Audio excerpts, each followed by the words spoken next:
हाय गाते को चिलका मेना बड़ा बना थीन दो होंते बाड़गी सेर इन दुड़ुब कान तबुना लुटनी गजार रे अदो मा पे नेल दरेया अडी मौज नेलोग कना लुटनी हिना मौज गे बहाव कना हरियर गे नेलोग कना अडी मौज रंगीन गे अदो नैन दुड़ुब कान तबुना अदो दुड़ुब ची बुन चिकाया मिटे संथाली यूट्यूब चैनल बाबत तुन गनमरा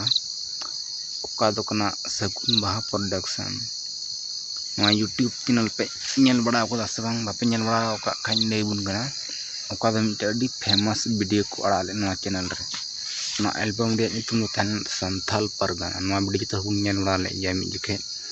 नित ख 3-4 साल लहार को अड़ा लेदा आ नवा वीडियो अडी आट को कुसिया थाना आर दम मौज जनवार ना व्यू हेज लेना तबे नवा उन मौज वीडियो नवा चैनल रे को अड़ा लेदा सगुन भाव प्रोडक्शन रे अदो नितो नवा चैनल रे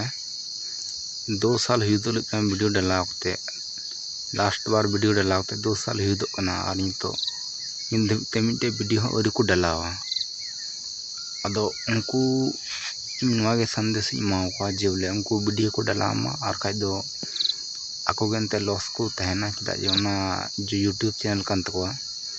ओना उन दिन हुईना वीडियो को डालाव कदा हुई दरे ओना चैनल डिलीट दरे तको यूट्यूब को अदो उनको जमन लॉस रे बको तहन मा ओना लगी ते उनको जन काता ना रे वीडियो को डाला मा जहां कना बन जहां कना को डाला ता से ना चैनल जिंदा तहन को लगी ते और जहां तर पैसा हुई तो जहां तर को एल्बम दरे उन एल्बम वीडियो को डाला के आ जदी बाम डाला खा तबे दो अबुन बड़ाई गया तीना मेहनत यूट्यूब चैनल बुन बना कना और बुन ग्रोइदा